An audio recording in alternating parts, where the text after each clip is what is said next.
In this video today, I'm going to walk you through how I got scammed $1,400. So what happened a couple years ago, I invested in some DJ equipment. So what I wanted to do was buy a DDJ 1000 SRT. It was literally a brand new controller that came out and I wanted it. I had a DDJ SR2 at the time and I thought, you know what? It's time to upgrade. The SRT was literally CDJ 2000 Nexuses and the DJM mixer in one. And I was like, this is the best controller that's out there now. Like, I'll put it on the screen right now. You got to admit, this is a good looking controller. So I spent money on it. So the controller was actually $1,400. So I got the controller, it got delivered to me. I put it on my DJ desk, I plugged it all in. I started playing with it and I was like, all right, cool, this is cool. But then there was a few things wrong with it. Like the scratching on it wasn't great. Some of the effects wasn't working that well as well. And I was thinking to myself, this is a terrible purchase. Like I was DJing on it. I was like, I don't enjoy this at all. Because I was so excited that when I got it, I literally took it out and dashed the box and got rid of everything. So once I realized after a week that I didn't want it, I couldn't actually return it. So at this point, I was fuming. I was like, I've just wasted all this money on this controller. And I was like, what do I do now? I wanted to get rid of it. I wanted to sell it. Like, even if I sold it for $1,300, I would have been happy. So I put it on my Instagram. I was like, does anyone want to buy a DDJ 1000 SRT? And one guy popped up and was like, I've got a DJM S9 that we can swap. He sent me a picture of it and I was like, you know what? I could do with a mixer because I've got two CDJs at home. I could have two CDJs and a new mixer. And I've always wanted an S9 because my boy Times2 showed me the S9 and I was like, you know what? Once I played on it once, I was sold. But instead of buying the S9, I bought the controller, which I should have done the other way around. Anyways, the guy was like, yeah, come to my house and we'll swap the S9 for the SRT. So I jumped in my car and it was in London. It took me almost 2 hours to get to this place. I get inside the guy's house and he has the S9 set up to his laptop. He just has the S9 plugged in, no decks, S9 plugged into his laptop. And he's showing me pretty much what's happening with the mixer. He's showing me that it works and everything. The problem I had was I wasn't really that clued up on mixers. I didn't really know what to check.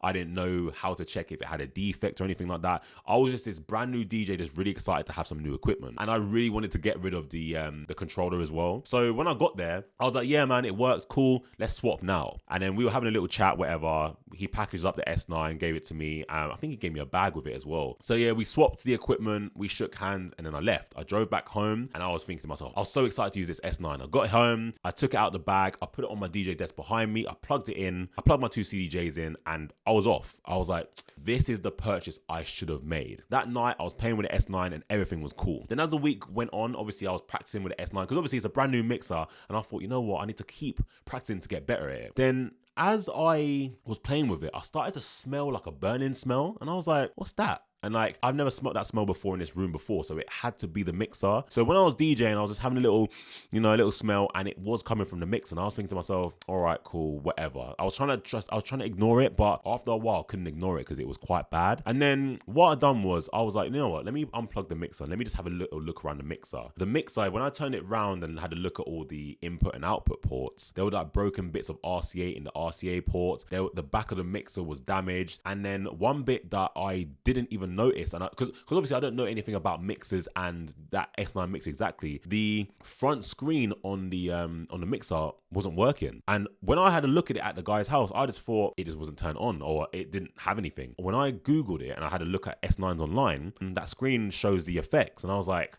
right, something's not right here, innit? But me being me, I didn't even bother contacting the guy and being like, oh my God, like, why didn't you tell me about this? I just thought, you know what, I've just taken a loss here, man. So I had a little read up and I Googled like how to repair DJM mixers. And then there was a place in Oxford, like it was a Pioneer Service Center. I called them up and they were like, yeah, bring it down. So I drove to Oxford, which took me about an hour to get there, and I dropped off the mixer. And I was like, yeah, can you have a look at this mixer? And then obviously call me and let me know how much everything's gonna cost before you even bother repairing it. Because obviously I don't want to have to spend £1,000 to repair this because I've just pretty much spent $1,400 on this mixer, because obviously I bought the controller, swapped it for this mixer, and now it's broken. Yeah, I left it with Pioneer, and then I get a phone call and an email in like, I think it was like 2 days. They were like, so it's got water damage and it's also just, it has a lot of broken things, like majority of the ports at the back are broken. And I was like, wow.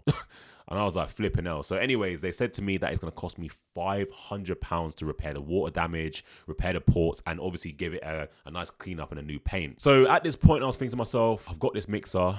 I need to get it fixed. Otherwise, I'm going to be literally out of pocket and I'm going to have to buy something new. So I said to them, yeah, go ahead with it. So then it cost me £500. And then within a week, they called me back to pick up the mixer. I picked up the mixer and literally it came back brand new. There was no smell. The screen was working again and all the ports on the back were fixed. And I was thinking to myself, this is how the mixer should have got given to me. But it was my fault. And what I'm going to do now is just walk you through what you should be looking at when you're getting secondhand equipment. Now, when you're looking at secondhand equipment, you need to really think like why the person's selling it, because obviously this guy was selling it because it was broken, you understand? And because I wasn't experienced, yeah, I did get scammed. 9 times out of 10 they're gonna say, oh, I'm upgrading to something new, but like you need to make sure that they're not just selling it just to make a bit of money and get rid of this broken equipment. I need to obviously tell you guys about this because I don't want you lot to experience the same thing that I did. So do you really want to buy secondhand equipment? And what's the price difference between the secondhand equipment and the brand new one? Because if it's like £100 difference or maybe even a £200 difference, is it worth it?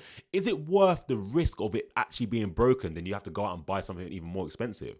Like, you can buy the mixer from the shop or controller from the shop and it's going to be brand new. You know it's going to be working. If you buy something secondhand, you're going to have a risk. So think about that first. When you go and buy equipment, is it worth getting the secondhand equipment? Because DJing equipment is very important. You can't have your equipment breaking on you. You understand? So think about it before you buy. Before you buy secondhand equipment, is it just worth buying the brand new equipment just to be safe? Another thing I'm going to tell you guys is when you go and look at secondhand equipment, look at everything. Look at the back of the mixer. Get the guys to test it out for you. Like, test it out yourself. Like, don't just take their word for it because you might get burnt like I did. Don't just take their word for it. Actually use it yourself. Here's a list of things that you should be checking, right? Check that all the pads on the controller or the mixer works. Check that all the effects works. Check that the sound is coming out properly. There's no hissing sound. Check at the back and make sure all the ports are working. Make sure that the RCA ports haven't got anything in them. Check that it turns on. Check that it plugs into your laptop. Check that it plugs into CDJs. Check all these different things because I don't want you guys to get burnt like I did, right?